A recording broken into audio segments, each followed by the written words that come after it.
Bismillahirrahmanirrahim. Alhamdulillahil malikil haqqil mubin. Wa bihi nasta'inu ala umuri dunya waddin. Allahumma salli wa sallim wa barik ala sayyidina Muhammadin imamil anbiya'i wal mursalin wa ala alihi wa sahbihi ajma'in. Subhanaka la ilma lana illa ma 'allamtana innaka antal alimul hakim. Wala hawla wala quwwata illa billahil aliyyil azim. Allahumma minka wa bika wa ilayka wala hawla wala quwwata illa bik. Allahumma bihaqqi sayyidina wa ali sayyidina Muhammad ij'alna fi qalbi sayyidina Muhammad sallallahu alaihi wa alihi wasallam. Hadirin wal hadirat jamaah zikir manaqib kubra rahimakumullah. Masih dalam kajian tafsir surah Al-Baqarah ayat 172. Allah Subhanahu wa taala berfirman, A'udzu billahi minasyaitonir rajim. Bismillahirrahmanirrahim. Ya ayyuhalladzina amanu kulu min thayyibati ma razaqnakum washkuru lillahi in kuntum iyyahu ta'budun. Allah berfirman, wahai orang-orang yang beriman, makanlah oleh kalian dari sepaling baik rizki yang telah kami berikan, dan bersyukurlah kepada Allah jika kalian itu benar-benar menyembahnya. Hadirin wal hadirat jamaah zikir manaqib kubra rahimakumullah. Alhamdulillah, beberapa minggu yang kemarin kita telah mengupas bagaimana caranya menyikapi makanan yang halal lagi thayyib dari beberapa aulia-aulia Allah Subhanahu wa taala. Di antaranya Al-Imam Ali bin Syihab. Yang kedua Al-Imam Muhammad Mansur At-Tusi. Dan yang ketiga daripada Syekh Abu Zakaria bin Muhammad Al-Jarawi. Dan insya Allah dalam kesempatan kali ini akan kita kupas daripada seorang aulia Allah yang bernama Syekh Muhammad bin Anan.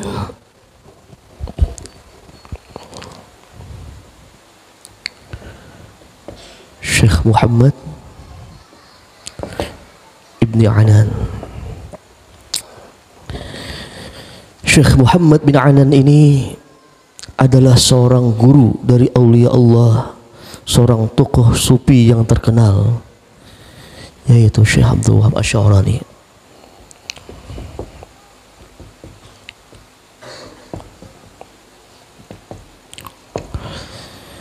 Beliau merupakan salah satu guru dari seorang tokoh sufi yang terkenal, yaitu Syekh Abdul Wahab Asy-Sya'rani.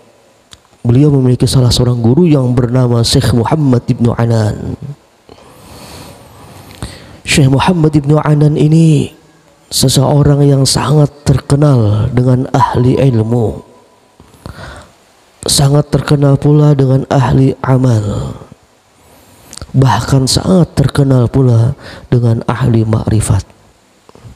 Di zaman beliau itu sangat terkenal. Bahkan dikatakan oleh salah seorang aulia Allah di zaman beliau yang bernama Syekh Syarwi. Kata Syekh Syarwi, mataku ini tidak pernah melihat salah seorang yang lebih banyak ibadahnya daripada Syekh Muhammad ibn Anan. Jadi diakui aulia Allah di zaman beliau yang bernama Syekh Syarwi. Kata beliau, mataku ini selama ini tidak pernah melihat orang yang lebih banyak ibadahnya, lebih banyak takut kepada Allah Subhanahu wa taala dibandingkan daripada Syekh Muhammad ibn Anan. Beliau ini wafat di kota Mesir. Wafat beliau di kota Mesir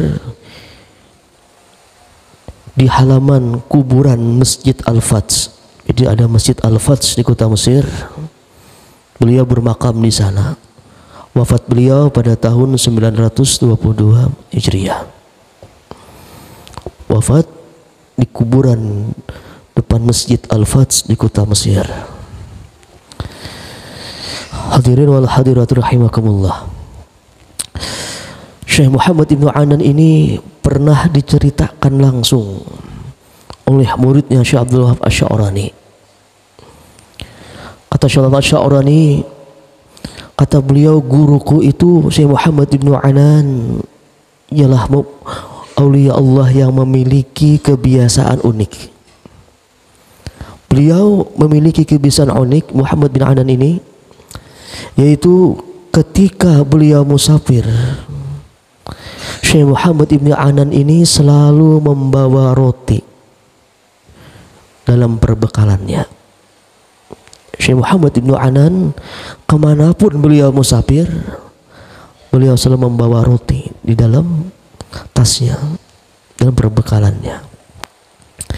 Sampai-sampai berkata Syekh Muhammad Ibnu Anan ini, kata beliau, roti ini adalah teman paling baik yang menyertaiku. Sampai beliau katakan demikian, didengar oleh Syekh Muhammad Asy-Sya'rani. Syekh Abdul Wahab Asy-Sya'rani mendengar ucapan gurunya Syekh Muhammad bin Anan bahwa roti ini, kata beliau, ialah teman yang paling baik dalam aku musafir, teman yang paling baik dalam perjalananku. Kenapa, kata beliau, beliau berani mengatakan bahwa roti itu merupakan teman yang paling baik? Karena kata Syekh Muhammad bin Anan bahwa ketika seseorang itu lapar di perjalanan, ketika seseorang itu sedang lapar di perjalanan, nafsunya itu pasti ingin mencari makanan. Nafsu seseorang itu pasti ingin mencari makanan, dan mungkin dia tidak akan peduli lagi apakah makanan itu halal, lagi thayyib, ataukah makanan itu syubhat atau bahkan haram. Yang penting dia sudah tidak lagi kelaparan. Dan ketika aku membawa roti ini, kata Syekh Muhammad Ibnu Anan, perasaan tersebut tidak ada, karena aku membawa roti yang aku tahu persis apa isi dan kandungan roti tersebut. Sehingga kata Syekh Muhammad Ibnu Anan, nafsuku itu tidak lagi memikirkan makanan yang ada di luar. Hadirin wal hadirat jamaah zikir manaki kubra rahimakumullah. Ada lagi, kata Syekh Sya'rani, keunikan guruku itu Syekh Muhammad Ibnu Anan ini. Jadi beliau ada dua keunikan yang diperhatikan oleh Imam Asy-Sya'rani.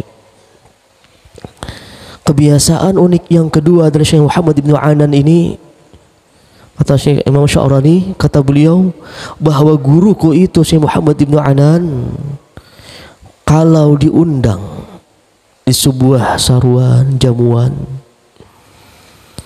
beliau itu kalau diundang dalam sebuah acara, sebuah saruan atau undangan yang beliau ragu-ragu dengan usaha orang tersebut, yang beliau itu ragu-ragu dengan kehalalan usaha orang tersebut, atau nampak orang tersebut melakukan hal-hal yang syubhat, ketika menghadiri undangan tersebut beliau tetap hadir. Ketika diundang orang demikian, Syekh Muhammad Ibnu Anan ini tetap hadir ke acara tersebut. Namun beliau itu membawa sebuah roti di dalam lengan baju kirinya. Beliau ketika diundang orang-orang yang beliau ragu kehalalan usahanya, beliau tetap menghadirinya, karena menghadiri undangan itu merupakan kewajiban bagi orang beriman. Beliau tetap hadir ke acara tersebut, namun beliau membawa sebuah roti di lengan baju kirinya. Ketika acara itu mulai, beliau ikut acaranya, namun di pertengahan acaranya beliau sengaja menyelipkan roti tersebut di hadapannya, agar orang di sampingnya tidak mengetahui bahwa roti tersebut beliau bawa sendiri. dan agar orang di samping beliau itu menyangka bahwa rotinya itu dari pemilik rumah tersebut, bukan beliau bawa sendiri. Ketika acara sudah selesai dan menuju menu makanan, beliau sengaja memakan roti saja dengan alasan beliau sudah makan dan beliau cuma bisa memakan roti yang ada di depannya saja. Agar apa? Agar beliau itu tidak menyakiti hati pemilik rumah atau orang yang ada di sampingnya itu tidak menyangka yang tidak-tidak kepada pemilik rumah. Beliau sengaja menyelipkan roti tersebut ketika di pertengahan acara. Hadirin wal hadirat jamaah zikir manaqib kubra rahimakumullah. Dari keunikan Syekh Muhammad Ibn Anan ini setidaknya ada 2 poin yang sangat bagus kita ambil hikmah dan pelajaran. Poin yang pertama yang bisa kita ambil hikmah dari keunikannya sikap Syekh Muhammad Ibn Anan ini, bahwa musafir atau berangkat dalam perjalanan itu asal katanya adalah safara.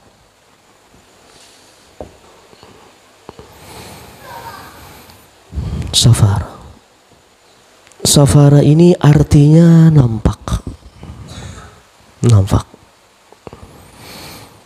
Kenapa bisa dikatakan nampak?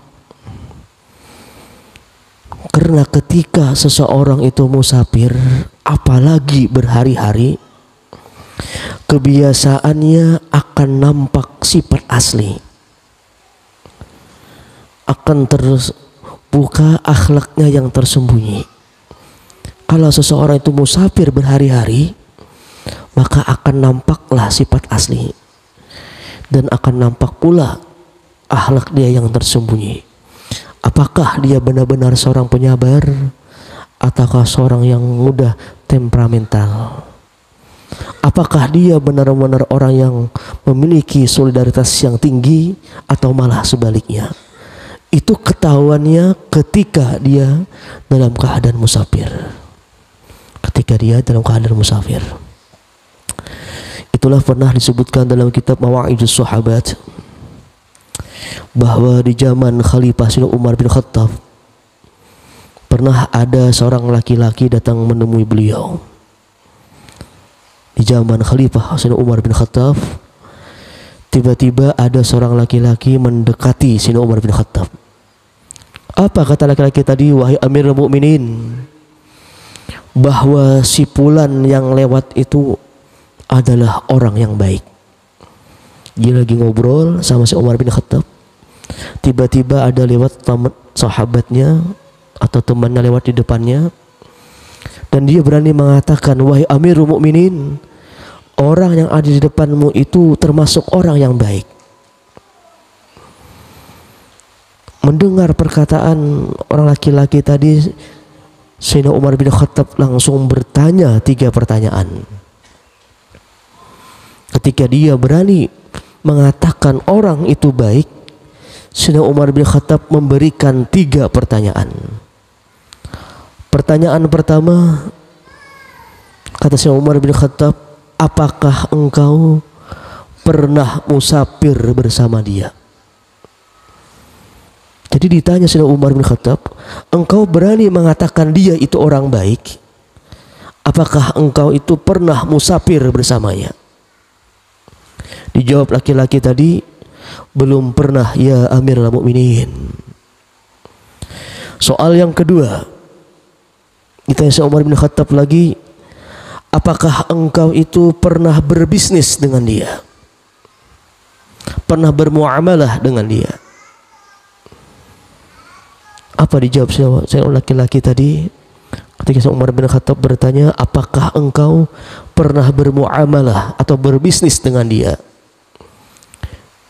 Dijawab laki-laki tadi, belum pernah pula ya Amirul Mukminin.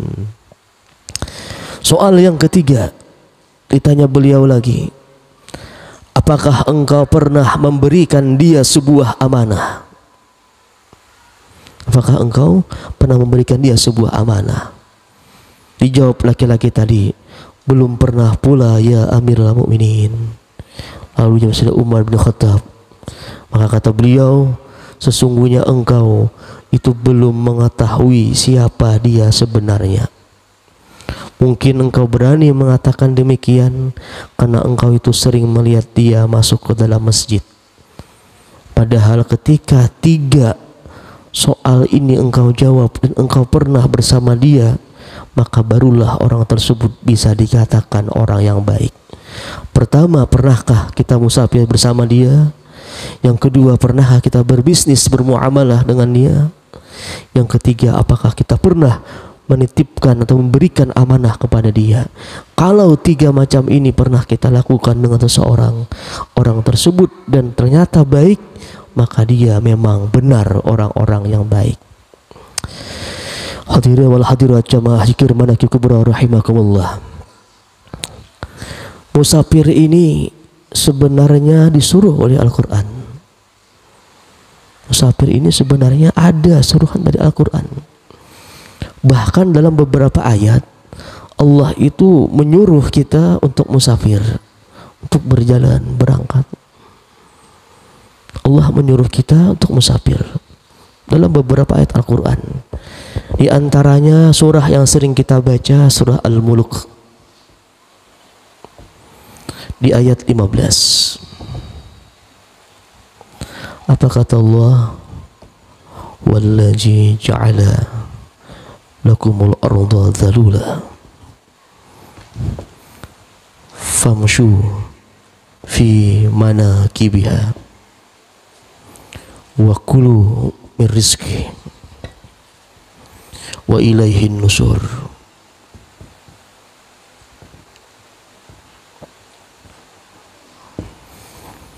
Di ayat surah Al-Mulk yang sering kita baca, di ayat ke-15-nya Allah itu menyuruh kita untuk musafir.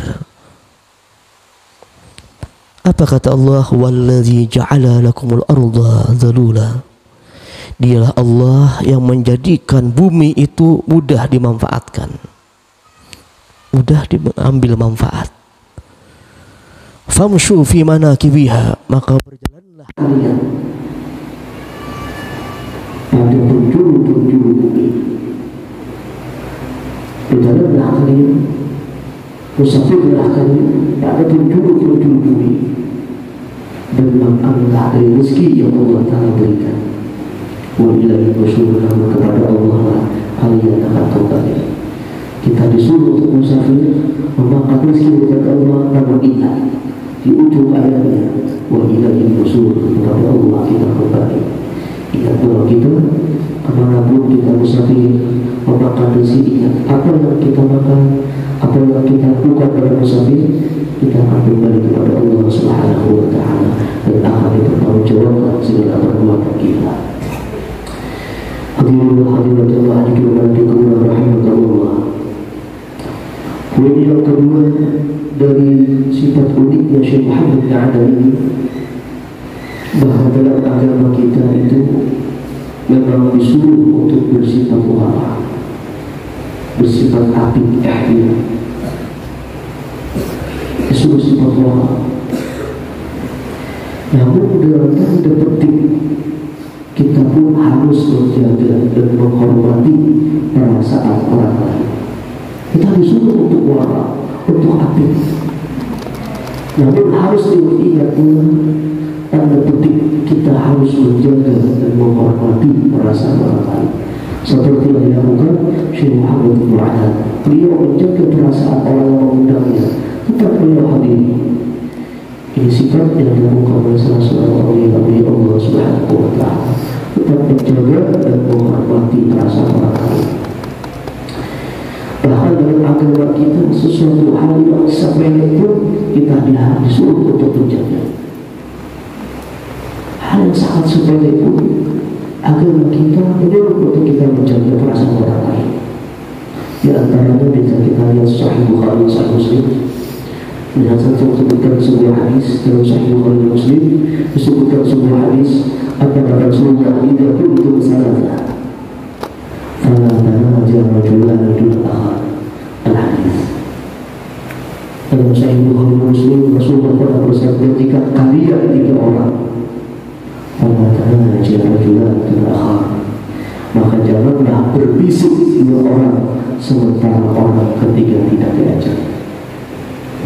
Maka jangan berbisik 2 orang sementara orang ketiga tidak diajak, karena mungkin akan membuat dia sedih. Sampai perkara berbisik saja dilarang dalam agama kita, apalagi sampai mengatakan sesuatu yang tidak atau menyakiti perasaan saudara kita. Hadirin hadirat jamaah dikiraan kubur rahimahullah. Menghormati perasaan orang lain ini sangat sering dicontohkan oleh Rasulullah SAW. Rasulullah itu sangat sering memberikan suri tauladan contoh kepada kita bagaimana kita itu menjaga atau menghormati perasaan orang lain. Bahkan Nabi itu pernah menjaga perasaan dan nama baik orang lain kepada seseorang yang telah melakukan kesalahan fatal kepada keluarga Rasulullah SAW. Orang ini melakukan dosa yang sangat fatal. Dosanya ini begitu luar biasa terhadap keluarga Rasulullah. Tetap beliau itu menjaga nama baiknya. Ini pernah terjadi dalam peristiwa hadis ini. Peristiwa yang ketika Sayyidatina Aisyah radhiyallahu anha dituduh berzina. Di zaman beliau itu, di zaman Rasulullah, istri beliau Sayyidatina Aisyah ini pernah dituduh berzina dan disebarluaskan oleh Ibnu Salul. Ibnu Salul yang beliau yang menyebarluaskan fitnah bahwa Aisyah itu berzina, selingkuh. Rasulullah kepada orang yang memfitnah istri beliau ini saja, beliau tidak pernah mencatut nama beliau secara jelas. Tidak pernah mengatakan bahwa Ibnu Salul tidak pernah. Tetap menutupi nama baik Ibnu Salul. Dia cuma mengatakan ada seseorang yang menyebarkan fitnah kepada istri beliau, sampai-sampai menjadi teka-teki di zaman sahabat. Siapa orang begitu lancar menyebarkan fitnah ini? Nabi tahu, namun Nabi tidak menyebutkan atau mencatut nama Ibnu Salul secara khusus.